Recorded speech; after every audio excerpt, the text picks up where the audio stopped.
he knows this. So we had to go in parallel on both ways. Yes.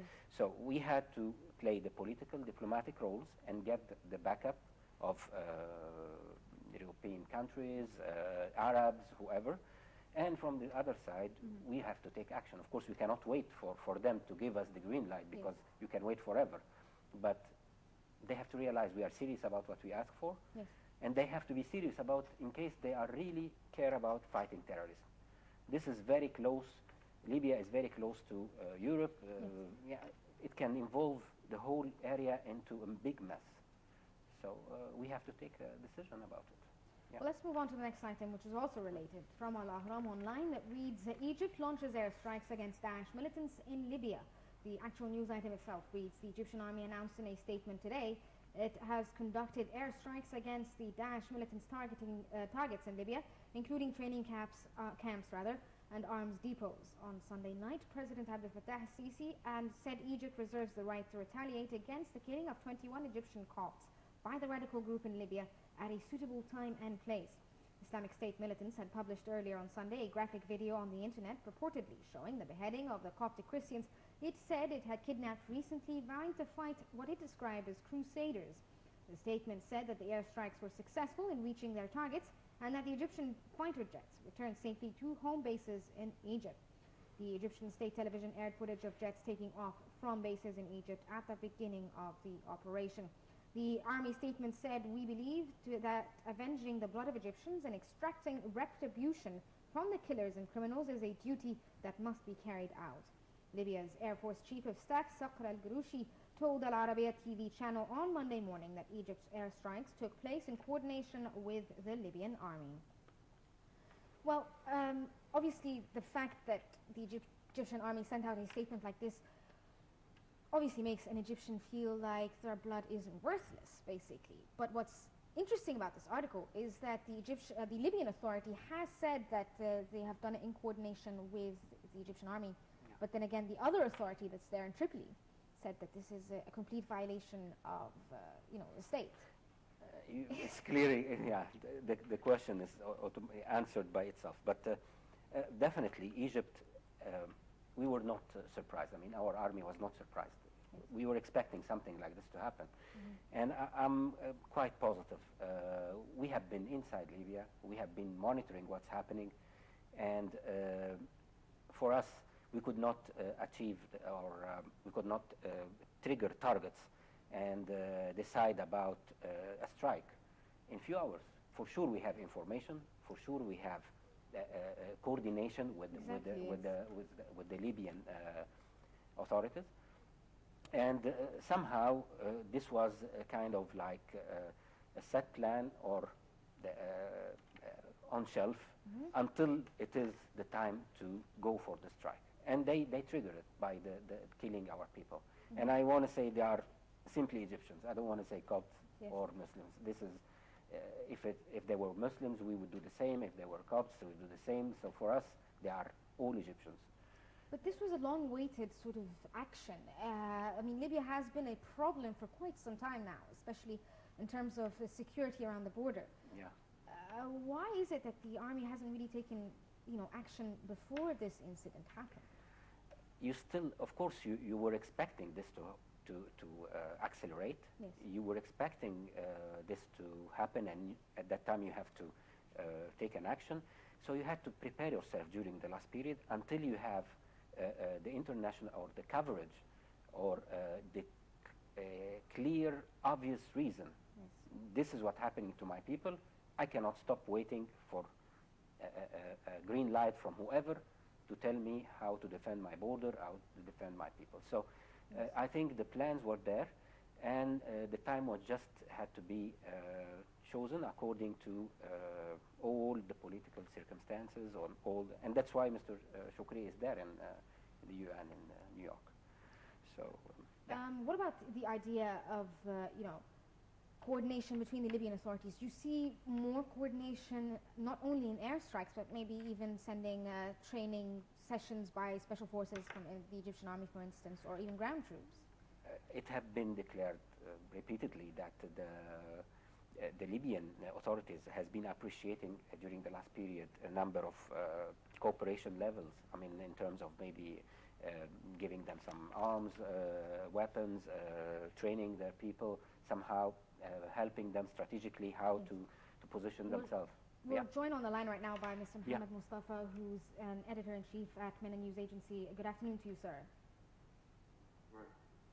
We were just talking here with Mr. Ahmed Nagib about the airstrikes in Libya and the fact that there's coordination between the Libyan authorities and Egypt. How do you personally see this? Do you think that it will not only be airstrikes? Do you think there'll be more sort of plans between both armies to send ground troops or training or, you know, equipment and arms? These decisions depend upon the scenarios that was put by the Egyptian army long time ago. We prepared ourselves for any scenarios that could happen in the Libyan front. We have our elements on the ground in Libya, and we have many information. But first of all, we know that it is not only a decision that the military aspect. Yes. There is international situation that should be taken into consideration when we implement any scenario. Yes. And this is why President Sisi instructed our foreign minister to go to New York and Washington to prepare the scene for our new scenario in Libya.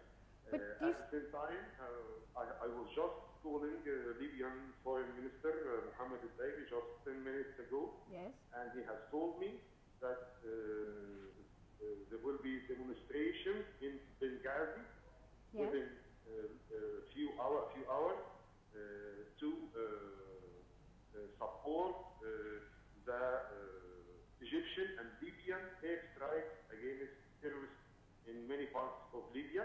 And these demonstrators will also protest against this crime that happened.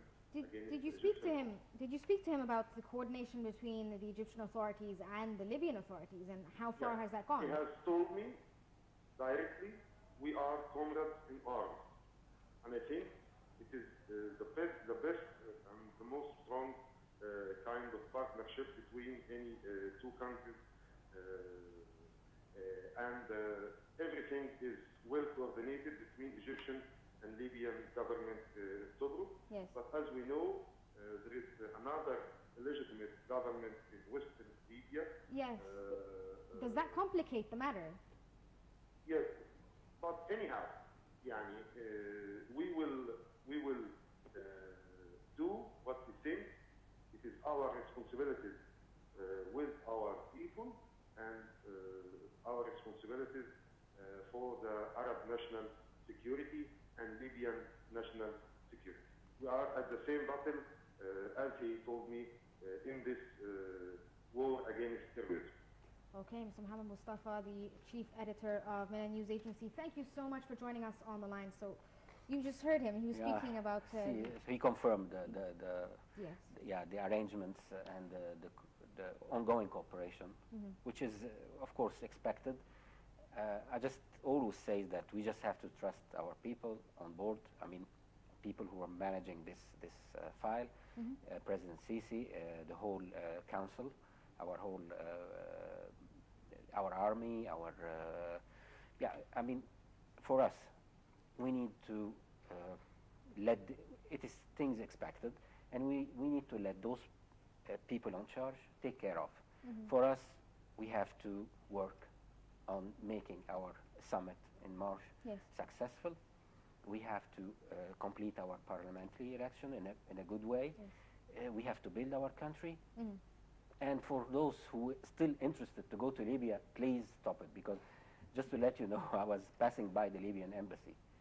Impossible. There are still floods of people going there. But we closed off the border, so... I don't know. They still go there. I don't know if they have problems to solve or not, but you have always number of people around the Libyan embassy.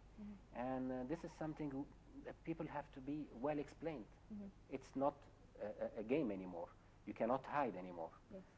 If you really care about your family, you have to, and we have a lot of space to work. Okay. Yeah. Let's move on to the other frontier in Egypt, where we're still fighting terrorism as well. From the native news in Egypt that reads, Egypt's army preemptive attacks, a shift in strategy in Sinai. The actual news item itself reads, the army began a series of intensive strikes against terrorist hideouts around the Sinai town of Sheikh Zuweid, killing 57 suspected terrorists. Earlier, 15 alleged militants were killed and 8 others wounded in airstrikes in Sheikh Zuweid. It was not clear if the air raids were in retaliation for the 5 bombs set off in Alexandria by suspected militants on the same day. 3 blasts near police stations in eastern Alexandria wounded 10 people, while 2 other bombs went off in the area without casualties. In response to the ongoing military operations in Sinai, the Sinai province of Daesh group posted a video on the internet showing the members carrying weapons and performing training exercises.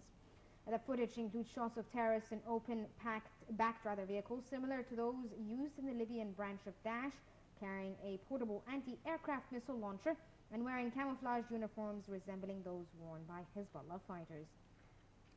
I mean, clearly there are similarities and there probably are connections between terrorist groups within Sinai with the different variations of names and Daesh.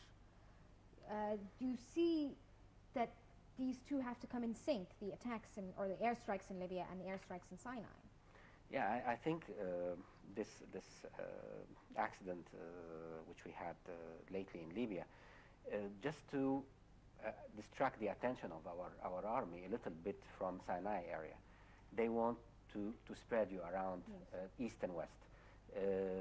If you feel for a certain time that you achieved progress, that you are about to complete your mission in Sinai, no, there is another problem you have on the western side.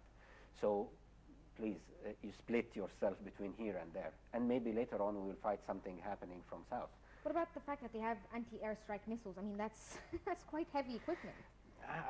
Yeah. How do they get access to it? Yeah, and how they pay for it, and how they transport this, and definitely there is a lot of coordination with the intelligence of other countries. This is not a group of just terrorists who are just trying to attack people or to kill somebody to bring Morsi back. Or no, it's getting more clear. I would say it's more clear. We are really in war.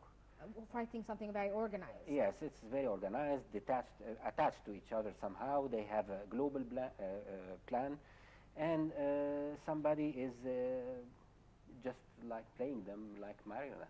Wow. So, yeah. Unfortunately, sir, we ran out of time. So, Mr. Ahmed Naguib, political analyst, thank you so much for joining us. Thanks you very much. Well, this brings us to the end of this episode of World Today, but stay tuned for the top stories coming up next.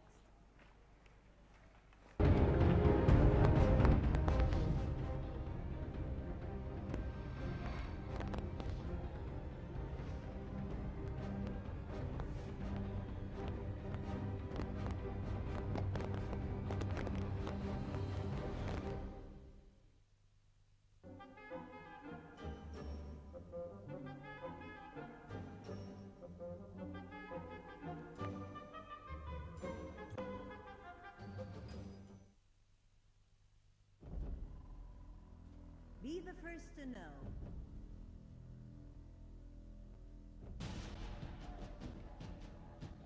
The news live at the site of the event.